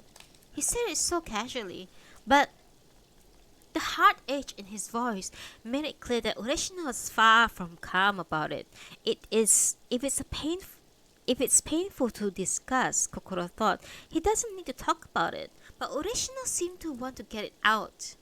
She had no idea what kind of people these classmates were, but if she thought about her own classmates, she had a vague idea. She had known boys like that since elementary school, who would talk about you behind your back, tease you, and sometimes go too far. But as Ureshino said, Kokoro had never thought of that as bullying. Ureshino might feel the same way. Things got a little weird, he had said, but he might not consider that a case of bullying either. When they had come to my house, I'd give them drinks and ice cream and stuff, and I felt sorry for them since they didn't have any spending money from their parents. So when we went out, I paid for their food. And after a while, they just started to expect something for me to always pay. But the more I did it, the more they respected me, the more they tried to please me. It wasn't as if they were making me to do it, was it? But the teacher at our juku found out and told my parents when my father blew his top. Ureshino related this matter-of-factly and paused here for the first time. Aren't you ashamed? Trying to buy friends like that? My father asked me. The hurt showed in Ureshino's eyes. He clutched chopsticks into a fist. It seemed like he couldn't hold them properly. My mom got angry with my dad. Why be angry with him? She demanded. When it's the other boys who are to blame for making him buy them drinks and such like. I felt the same way, but I hated to see them fight. I was so sick of it. And when they talk about it with other parents, it seemed they got shouted at, and things got super awkward and was too stressful to go to school. Yeah, must have been. A clear bell-like voice spoke up. It was Fuka. She asked him to carry on. Then what? So, mother took me to the free school and I enrolled. She took time off in the mornings. Honestly, it was so annoying, as though she was spying on me. It wasn't as if I was going to die or anything. Die? It was Subaru who looked doubtful. Ureshino gave a small laugh. What a joke, eh? According to my parents, I was being bullied, and kids who are bullied blame themselves and often consider suicide. They read books on the subject and were really worried about me. It's so stupid, because I never thought I wanted to die. They would cry and say, Haruka-chan, you'll be okay. Haruka? Masamune exclaimed at the revelation of Ureshino's first name, usually a girl's name. The half of Ureshino's face wasn't covered in gaze flinch, as though he instantly regretted it. Who the hell is Haruka? Masamune said. That's me. Ureshino looked up. And so what? He said cuttingly. So my name's Haruka, just forget it. What a sweet name, like a girl's. Aki said. She didn't seem to have any ulterior motive for saying this, but Ureshino's face turned beetroot. Anyway, it doesn't suit me at all, he said. That must have explained it, Kokoro thought. When they had introduced themselves, everyone gave their first name except for Ureshino, who only told them his last name. He seemed not to want to reveal it. He must have been mercilessly teased about it for years. So anyway, my parents were real pain about it, and my father saying that I was pathetic for not going to school just because of that. The teachers at the school tried to convince them to give me a bit more time to sort things out, but father said that they had been too soft on me, so I'll have to go back to normal school in the second semester. What about your mom? Didn't she stand up for you? It was only when Fuka spoke that Ureshino looked up, but then he quickly hung his head again. She did, but in the end, she did what my father told her. Oh. But it wasn't what I expected. I heard our homeroom teachers say the boys were worried I had stopped going to school because of them. But then when I came back, they weren't a bit sorry about what happened, which stressed me out, so I tried to talk to them about it. My father must have said all kind of things to their parents I said, and I was sorry. I don't think you needed to apologize for anything, Masamune said bluntly.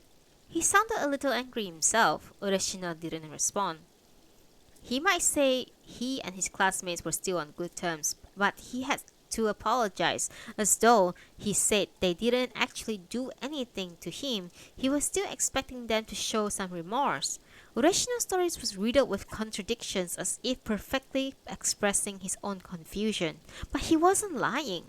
The emotions he felt at each moment were no doubt just as he described. One of the guys said to me, Hey, if you're not going to treat us anymore when we go out, then I don't want to hang around with you. The other guy smirked and laughed. So I lost my temper and hit him. They punched me back, and that's how I got hurt. The group said nothing, and Ureshino went on with his story. I was the one who threw the first punch. according to them. Things have really escalated now. My parents are talking about suing them or something, and I have no idea how it's gonna play out. Teachers at the school are worried about me. They are the only ones, who have said anything to me like, Ureshino-kun, what do you want to do now? So, Ureshino's voice became a little wobbly. He suddenly turned to face Masamune. Don't get all high and mighty and ridicule private support groups as though you're above it. The teachers there, they are the ones who really listen to me. Masamune glanced awkwardly away. Fuka spoke up. What did you say to them? She asked. When? When they asked you what you want to do, what did you say? I didn't say I didn't want to do anything, Ureshino said. I told them I wanted to stay at home by myself. I didn't want my mother to be there. I'm okay with going to the school sometimes, I said. But mainly, I just want to chill out at home. And with my injuries, they let me do that.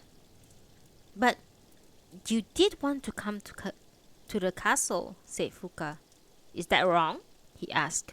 No, it isn't, Masamune answered in Fuka's place. Everyone turned to look at him. You had it tough, didn't you? He said curtly, an unusually serious look on his face. After they had heard Ureshino's story, it was nearly time for the castle to close for the day. They stood in front of their mirrors in the grand foyer and said goodbye. Well, see you tomorrow. Yeah, bye now, they said to each other, as if it were the natural thing to do. Not everyone was there every day. After they had dyed their hair, Aki and Subaru were often absent. She wasn't sure how to put it, but to Kokoro, the two of them seemed to talk about more superficial subjects these days. Kokoro was especially surprised when Aki told her she had a boyfriend. Fuka and Kokoro weren't used to the subject of boyfriends, and Aki seemed to enjoy watching them squirm. He's not my first, Aki added, and the two younger girls recoiled even more. Kokoro felt she had to ask something, so she said, What's he like? To which Aki simply replied, He's older, 23. He's going to take me out on his motorcycle next time. How did you meet? Well, it's kind of a long story. She deflected the question, probably intentionally. Aki didn't keep her story to her girls only, but hinted it at the boys, with the boys as well. That's weird, Masamune said once, when Aki wasn't there. A girl who's a senior in junior high and a 23-year-old man? What the hell is that guy's thinking? I know, Subaru said, but my brother's friend Mitsuo, who's 19, has a girlfriend who's in second year in junior high. Masamune clammed up in a huff. Unlike Aki, Subaru didn't say things because he enjoyed making them uncomfortable. Kokoro felt just as awkward as he did. After Subaru had bleached his hair, there was a distinct distance between him and Masamune that hadn't been there before.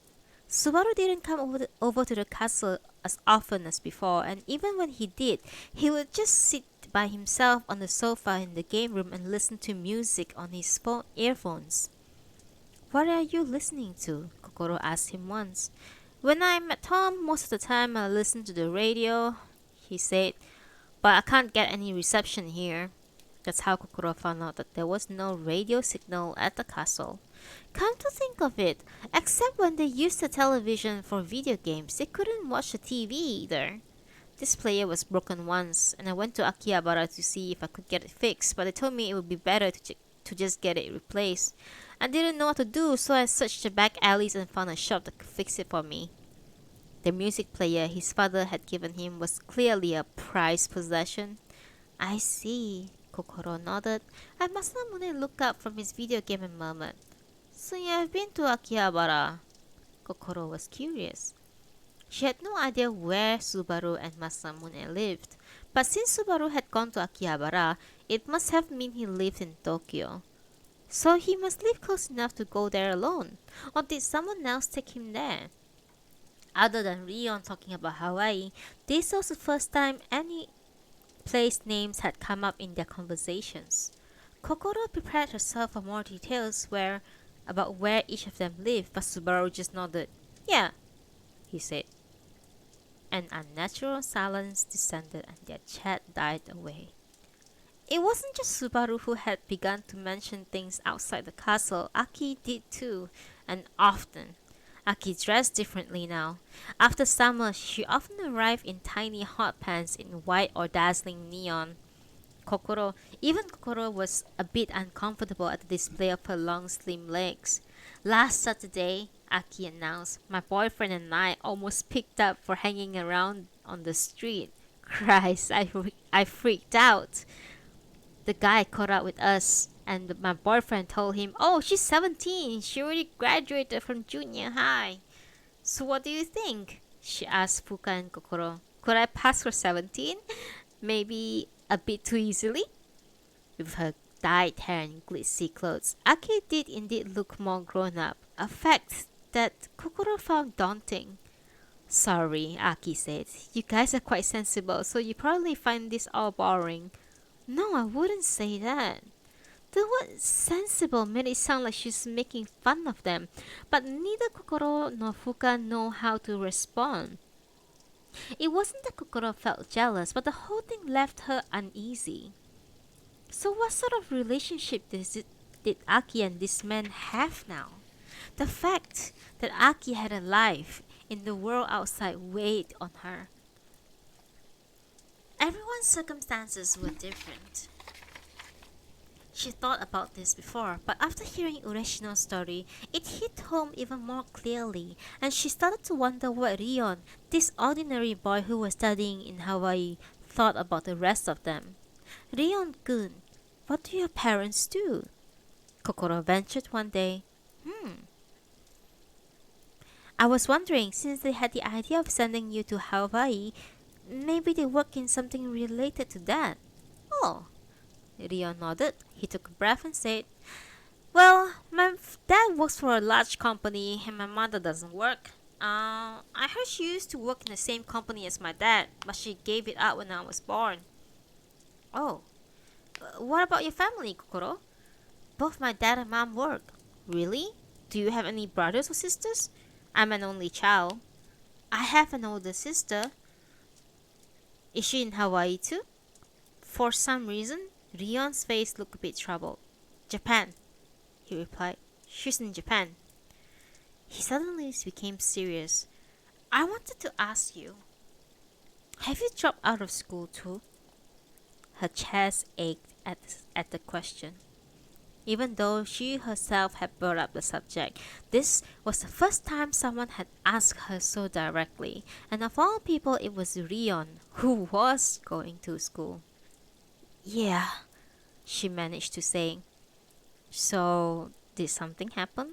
Like Ureshino? He asked. Sort of. She was struck by the sudden desire to tell Rion all about it, about Miori Sanada, and all they had done to her, but Rion didn't ask. Oh, he said, must be tough. And with that, their conversation ended. After she had got home from the castle, she checked it was dark outside and went to look in the mailbox. The best thing about going to the castle was that she could avoid hearing the clang of the mailbox and the rustling when the school handouts were slid inside. That said, she couldn't exactly wait until after her mother came home to check the mailbox. If her mother saw the bump, it would remind her all over again that her daughter wasn't going to school. So, as a rule, Kokoro emptied the mailbox herself before her mother got home. And she was just about to do anything when it happened. The front doorbell, which rarely rang, sounded through the house. Kokoro peeked outside from her bedroom. She was pretty sure it wasn't them, but it would be awkward if it were Tojo-san or another classmate. Maybe Miori and the others were barging in all over again. Time has passed since then, and the fear was still a part of her. She froze instinctively at the sound and her stomach ached, but it wasn't a classmate. There were no bikes around. Instead, a woman was standing there. The woman turned her head slightly, and Kokoro caught the glimpse of her profile, she realized who it was. "Coming!" she called, and she skipped downstairs. She opened the door to find Miss Kitajima from the classroom for the art school. She looked kindly as always. She beamed at Kokoro. "Hello," Kokoro said. Kokoro had just returned from the castle and she wasn't in her pajamas or casual indoor clothes, so she shouldn't have felt awkward. Yet she found it hard to meet her eyes. "I'm so happy to see you," Miss Kitajima said, and Kokoro stood there with bated breath. This was the first time Miss Kitajima had come to her house. After their recent argument, Kokoro's mother didn't question her anymore about her whereabouts during the day. Maybe Miss Kitajima had advised her that it wasn't good to pressurize her, or something along the lines. Her mother still seemed to be in touch with her. Miss Kitajima's tone was friendly and light-hearted. "It's been a while," she said. "How have you been? It's still so hot, isn't it, even though it's September?" "Yes." Kokoro didn't think her face reveal was what she was really thinking. But Miss Kitajima laughed and said, "I didn't come here for any particular reason. I just thought if I visited during the day, I might catch you. I really wanted to see you again, Kokoro-chan." "Yes." Kokoro could manage nothing but to repeat herself. She was also relieved Miss Kitajima had picked a moment when Kokoro was back home. Otherwise, she might inform on her. She had said she hadn't seen Kokoro in a while, but the fact was that they had only met once when Kokoro visited the school. Still, this visit must be a part of her job as well. Kokoro stood in the doorway, silently steeling herself, yet inside she felt warm, tingling sensation of the words of Miss Kitajima just had said to her mother. Words that Kokoro wanted to cling to. It is not Kokoro-chan's fault at all that she cannot go to school. Kokoro didn't think Miss Kitajima had looked into what had happened to her, but the teacher did know that she wasn't missing school simply because she was lazy. She understood. "Miss Kitajima?" These thoughts finally let her speak. "Yes?" Miss Kitajima asked, gazed at her. "What you said to my mom, is that really true?" Miss Kitajima's almond-shaped eyes wavered a little bit, and Kokoro, unable to hold her gaze, looked away. "You said it wasn't my fault I can't go to school." "That's right." Miss Kitajima nodded, a clear, emphatic nod. Her certainty made Kokoro's eyes widen, and she looked back more intently. "I did say that. But how?" 100 thoughts whirled in her brain as she looked up at Miss Kitajima, and then, in an instant, she understood. I didn't really want to ask her how she knew I wasn't to be blamed, but rather that was my wish. The wish that Miss Kitajima would realize all this, but Kokoro couldn't say it. These people are adults, and they are bound by rules. She knew that Miss Kitajima's kindness would no doubt extend equally to everyone. If Miori Sanada were in trouble and claimed she couldn't go to school, Miss Kitajima would surely be equally kind to her. She knew if Miss Kitajima were to ask her anything more, she might end up telling her everything. In her heart, Kokoro was hoping that Miss Kitajima would ask her what happened at school. "There's got to be a reason you're not going, no?" Kokoro was impatiently waiting for those very questions, but what Miss Kitajima said next was completely different. "I mean, you're battling every single day, aren't you?" she said. Kokoro breathed in silently. Battling? Kokoro had no idea what she meant by this. But the instant she heard it, the most vulnerable part inside her chest grew hot and constricted, not because it hurt, but because she was happy. Battling. Mm. It seems to me that you have struggled so hard till now and are still battling, even now. She must think Kokoro was spending all day napping or watching TV and then misinterpret her absence from the house as her going out to have fun. And if she hadn't been going to the castle, that might be actually true. But despite all that, Miss Kitajima still said she was battling. She found herself trembling. This idea of kids battling to get by might just be a generalization. This was Miss Kitajima's job after all, so perhaps she was simply saying what applied to everyone. But her words shot straight to the very core of Kokoro's heart. She hadn't thought about it before, but now that she did, she realized that yes, she had been trying to battle through each day, even now not going to school in order not to be killed. Is it okay if I stop by again? Ureshino's words suddenly came back to her. The teachers there really listened to me, he said. Of course! It was all Kokoro could do to get this reply out. Thank you, Miss Kitajima said. Here's a little something for you. And she held out a small package. What could it be? Kokoro wondered, eyeing it without taking it. It's tea. Tea bags, Miss Kitajima said. It was in a pretty light blue envelope with a drawing with a wild strawberry on it. It's a kind of flavored black tea I like. Please try it out if you like to. Will you take it? Of course. Kokoro managed to thank her. You're very welcome. I'll see you soon then. Their conversation had died away, but Kokoro found herself wanting more, wanting to somehow keep her from leaving. But after seeing her off, Kokoro realized she felt a strange sense of closeness with Miss Kitajima. She reminded her of someone, even though she hardly knew anyone Miss Kitajima's age. Or was that exactly why she was a teacher at the school, because she was good at winning over children? Kokoro opened the envelope with the tea. It wasn't sealed. Inside, there were 2 tea bag sachets that matched the color of the envelope. At home, her parents drank black tea, but she never been asked if she would like some. It made her happy, finally, to be treated like a grown-up.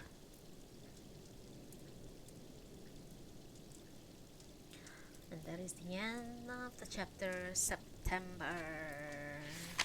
And that's where we are ending as we are heading towards October in the weeks to come. I have an announcement. Next week I will not be streaming at all. I'm taking a week off from streaming.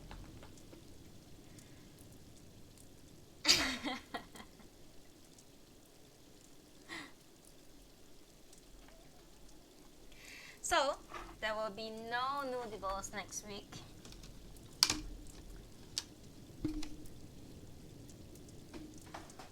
There will be no any other streams next week. I'm taking none at all. 0 stream for next week. Just for 7 days. Okay? From starting from Sunday to Sunday. Starting from this Sunday to next Sunday, there will be absolutely no stream at all. I'm taking a week off. I'll be in game. Don't worry. I'll be in game. I'll be playing the game. I'm not going anywhere. I'm stuck here forever. But yeah, I'm having a break. I'm going to treat myself to really good stuff. I'm going to give myself a pat in the back for working so hard all the time. And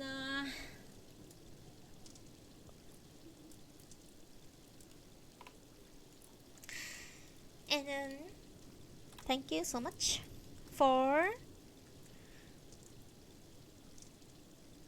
hanging out with me today and every other day.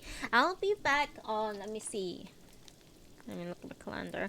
I know the 6.15 is coming out next week. I'm not gonna do anything at all, MSQ wise, until I'm back. So, I'll stream MSQ as usual. Let me see. I'll be back on Monday, the 13th of June. Yep. I'll be back on Monday, 13th of June. We'll continue chapter October. I'm so sorry that you guys have to wait for the next chapter, but I just wanted to take a break. So yeah, tomorrow I'm doing a test stream on Yakuza 6.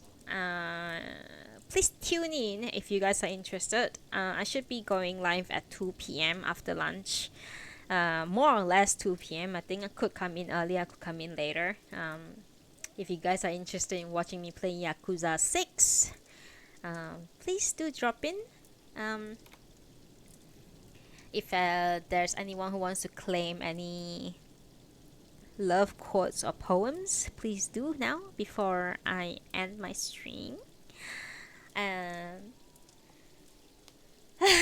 just been really busy lately, and I'm like, I feel like I didn't take care of myself properly for like at least 2 weeks. So I just want to take like a whole week off where I just can just lay in bed for like 6 hours and not do anything. No, I'm just kidding. I got a lot of things planned out next week. Just to pamper myself a little bit. But yeah. I'm so tired. How do you all find the story so far? I've never been. I never had anxiety. I don't believe I had anxiety problem when I was a kid. Around that age, like 12. Oh, you missed this. It's okay, Yuzhong. I always have the VOD ready. Don't worry about it. I'll put out the VOD on Twitch and then I'll port it over to YouTube. Watch it on YouTube because the loading there is better, but depends on you. The loading. So Yujung, did you catch that I'm taking a break next week? I won't be back until the 13th, but I'll be online. Don't worry. I'll be in game. I'll be on Twitter. Don't worry about it. I'm not gonna disappear. I just want to take some time off from streaming. Yeah. Just to like, because I want to stop making streaming feels like an obligation, because streaming in the beginning was something that I have fun with, but lately, because of how busy I've been with the cat thing and with everything, basically I'm just like very tired and I just really want to take a break. And I'll be back on the 13th for chapter October. Meanwhile, you guys can go through my previous VODs on Nudibles, or even watch some of my stupid raiding content where I rage a lot. But yeah, Yuzhong, tomorrow I'm streaming Yakuza 6. If you're interested in watching me play Yakuza 6, it's a test run. I want to see if there's any interest for it at all. I'll be streaming Yakuza 6 at 2 p.m. GMT plus 8 or so. We'll see. Yeah. Do you want to claim your tarot card? Anyone wants to claim any poetry? Any love quotes? I'll give you about 2 minutes before I close the stream right now. I'm gonna go eat lunch.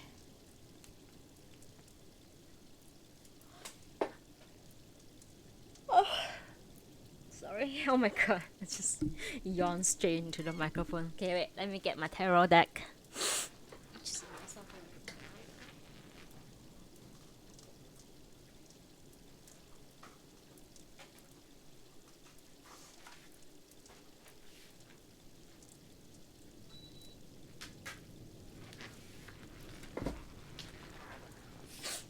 Oh, card of the day 12, top deck. Alright. I chose my first tarot deck ever. One of my favorite. I mean, it's a very, very honest deck. Always take care of me. Alright, today we are going to look for Yu Jones card of the day. Shuffle 12 times. 1, 2, 3, 4, 5, 6, 7, 8, 9, 10, 11, and 12. Your card of the day. Oh, GPU cooler broke down. Damn, son. You gonna go get it fixed? Just get a whole new computer, man. Your card of the day is 6 of Pentacles.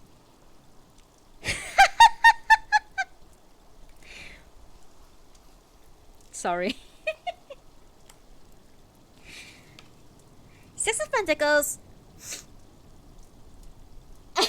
It's a very good card.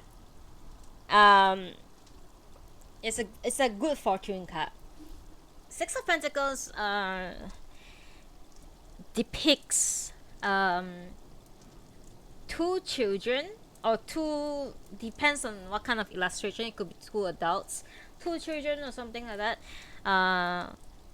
holding a single coin in between them. So how you look at this card is that, is the girl giving the coin to the boy, or the boy is giving the coin to the girl, or are they sharing the coin, right? So the key words for 6 of Pentacles is give and take, generosity, prosperity, good fortunes, and cooperation. So this card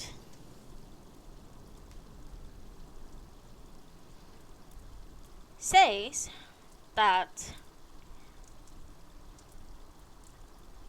today, it's a very good card for today. If you're talking about GPU, are you going to exchange it?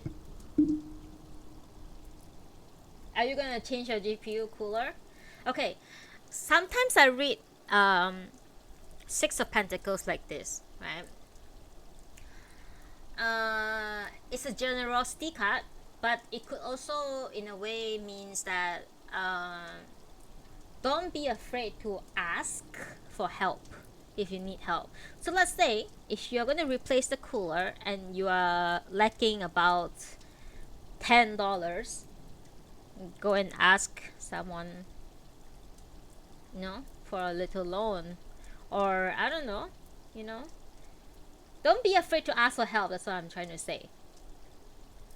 Can't afford a brand new GPU just yet. Yeah, I understand that.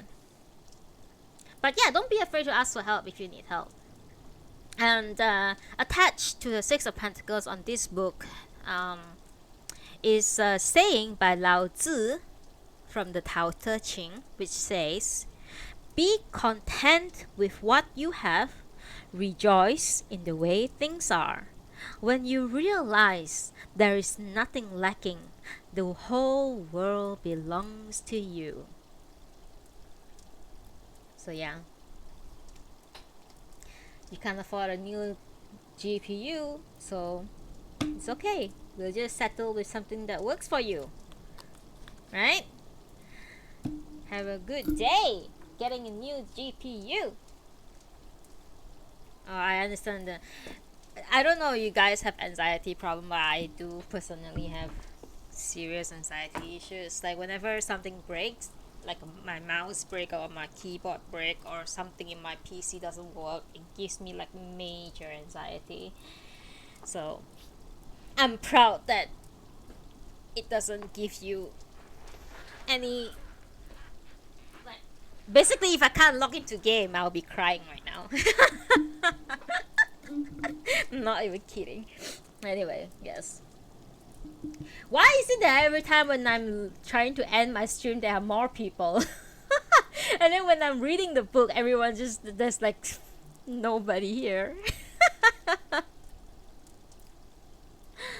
Okay, anyway, guys, I'm gonna end the stream because I'm really hungry.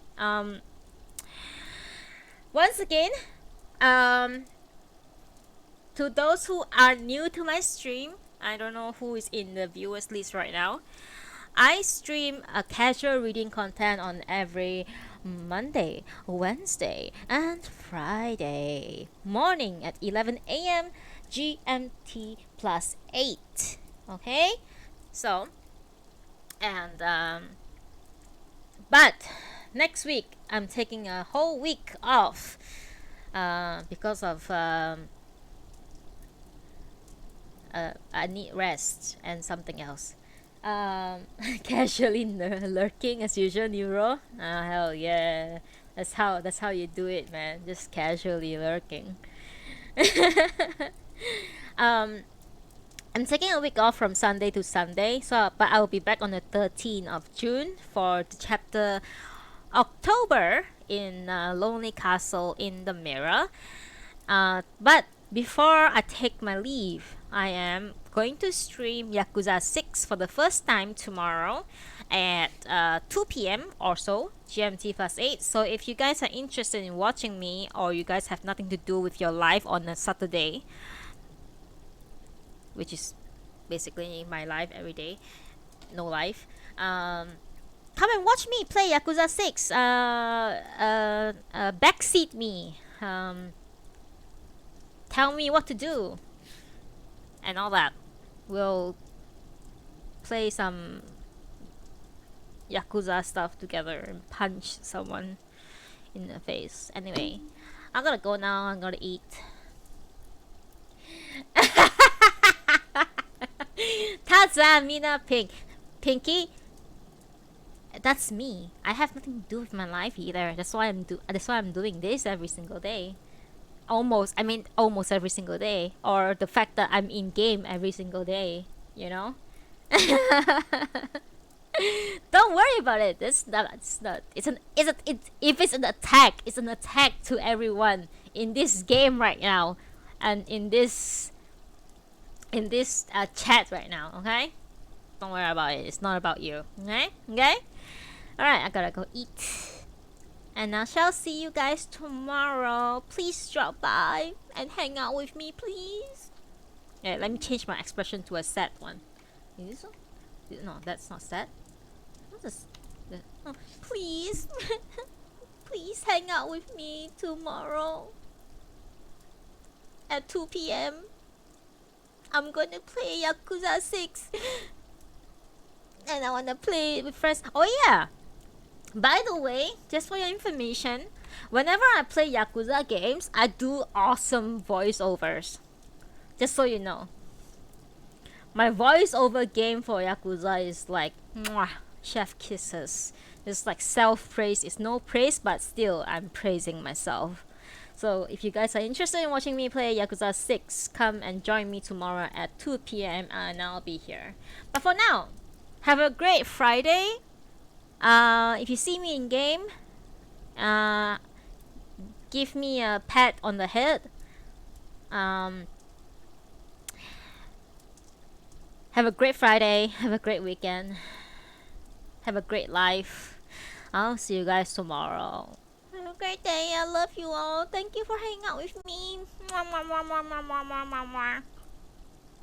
Bye.